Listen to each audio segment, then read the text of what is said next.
Huwag kay my father! Si Roberto Tanyag lamang ang ama mo!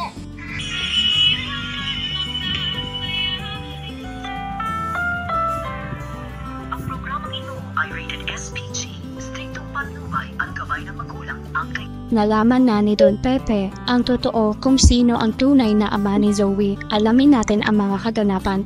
Welcome back sa aking channel, Abot Kamay na Pangarap. Sa warehouse, nung tumawag si Zoe kay Doc Carlos, nasabi niyang kailangan niya ng tulong at natawag niya itong dad. Narinig ito ni Lynette, kaya bigla niya tinanong si Zoe na, "Anong sinasabi mo, Zoe?" Nagulat si Zoe nang marinig niya ang boses ni Lynette. Bigla naman dumating si Doc Carlos kaya tinanong niya si Lynette na kung bakit hawak nito ang cellphone niya. Sinabi ni Lynette na si Zoe tumawag, kailangan daw niya ng tulong. At tinawag kanyang dad. Bigla nag-alala si Carlos kaya kinuha niya ang cellphone niya kay Lynette at sinagot niya ang tawag. Tinanong niya si Zoe na bakit ano ang nangyari sa'yo. Sinabi ni Zoe na nabaril ako sa braso. Kailangan ko ng tulong mo. Puntahan mo ako dito ngayon. Isisend ko sa'yo ang address. Mamadali si Carlos. Binaba niya ang tawag at maya-maya sinabi niya kay Lynette na wrong number daw si Zoe. Akala daw niya ay ako si Robert ang natawagan niya.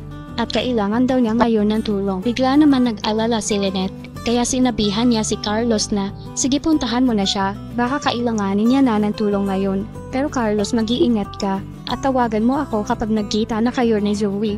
Napao naman si Carlos, at nagmadaling umalis, para puntahan si Zoe. Sa sobrang pag-aalala niya kay Zoe, naiwan si Lynette na nag-iisip. Malaking palaisipan sa kanya kung ano ang nangyayari kay Zoe. At kung bakit neto tinawag na dad si Carlos. Kahit sinabi ni Carlos sa kanya na wrong dial lang daw ito. Samantala sa Apex Hospital, nagpaiwan si Annalyn para bantayan si Giselle. Habang nasa kwarto si Giselle at Annalyn, nagkwento si Giselle kay Annalyn tungkol sa anak niya na kung buhay pa daw sana ngayon ang anak niya ay sana ay nakakasama niya ngayon at hindi siya nag-iisa sa hospital. Umiiyak si Giselle. Tahimik lang na nakikinig si Annalyn at maya-maya nagtanong siya kay Giselle. Sinabihan niya si Giselle na wag sana neto masamain ang itatanong niya na kung ano daw ang nangyari doon sa tatay ng anak neto at asaan na daw ito ngayon. Nagulat si Giselle sa tanong ni Annalyn. Hindi niya alam kung ano ang isasagot niya dahil siya mismo ay hindi niya alam kung asaan na ito ngayon. Kinalimutan niya na ito. Tumahimik saglit si Giselle.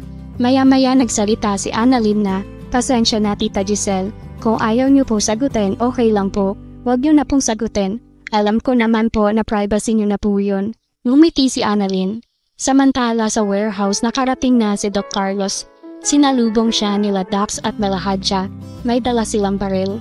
Sabi ni Belahadja, "Magandang gabi, Doc. Buti naman at nakarating ka dito." Nagulat si Doc Carlos. Bigla siya nagtanong kay Belahadja kung asaan daw si Zoe. Dahil kailangan niya na itong magamot. Maya-maya pinapasok ni Belahadja sa loob si Doc Carlos. Ito ay sa kabilang kwarto, para hindi makita ni Doc Carlos si Don Pepe. Habang ginagamot ni Doc Carlos si Zoe, nag-uusap silang dalawa. Nagpasalamat si Zoe dahil pinuntahan daw siya neto. At nagtanong si Zoe kung ano daw ang dinahilan ni Doc Carlos kay Lynette. Pero sinabi ni Carlos na wag mo nang intindihin yon. Ang mahalaga ay magamot kita ngayon. At nang matapos si Doc Carlos, lumabas sila. Maya-maya lumapit si Moira. Sinigawan ni Moira si Doc Carlos.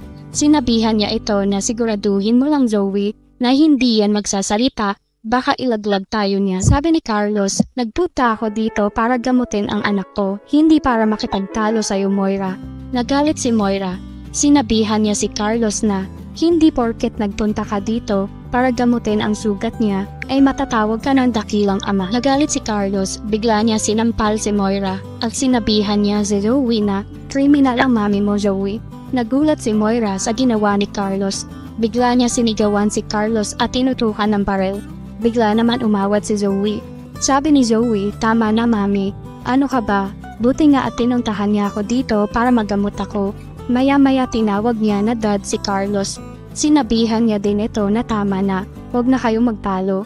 Ngunit napipikon na rin si Moira kaya tinutukan niya pa din ng baril si Carlos. Umiyak si Zoe. Hinawakan niya ang braso ni Moira at sinabihan niya si Moira na, "Mami parang awa mo na, huwag mong papatayin ang tatay ko.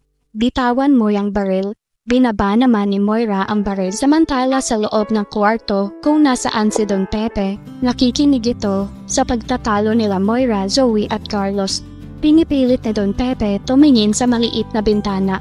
Hindi niya makita kung sinong lalaki ang nasa labas, kung sino ang tatay na tinatawag ni Zoe hanggang sa narinig ni Don Pepe ang sinasabi ni Moira kay Zoe na huwag mo siyang matawag-tawag na tatay dahil si Roberto Tanyag pa rin ang tatay mo. Kaya hindi mo siya dapat tawaging tatay, Zoe. Nagagalit na si Zoe. Sinigawan niya si Moira na kay Doc Carlos pa rin ako nang galing. Tatay ko pa rin siya. Dahil kahit anong gawin mo, dugo niya ang nanlalatay sa katawan ko. Kaya wag na wag mo siyang papatayin dahil siya na lang ang buhay ko. Siya na lang ang nahihingian ko ng tulong sa lahat ng problema ko, Mami. Sobrang pagod na ako. Hindi ko na alam ang gagawin ko. Kung ikaw kaya mo mawala ang lahat, pues ako hindi ko kayang mawala ang mga importanteng tao sa buhay ko. Naiintindihan mo ba yun? Kaya wag mo siyang idadamay sa ganito. Natahimik si Moira samantala si Don Pepe gulat na gulat sa narinig at nalaman niya na si Doc Carlos ang tunay na ama ni Zoe. Malaking palaisipan ito kay Don Pepe na kung paano nangyari yun. Iniisip ni Don Pepe na kaya pala minadali ni Doc Carlos ang pagpapakasal kay Lynette dahil sa sekreto nila. Nanggigigil si Don Pepe sa galit. Sabi ni Don Pepe, sobrang sama nila, pinaglaruan nila si Ubeng, niloko nila ang anak niya. Iisip si Don Pepe kung paano siya makakatakas.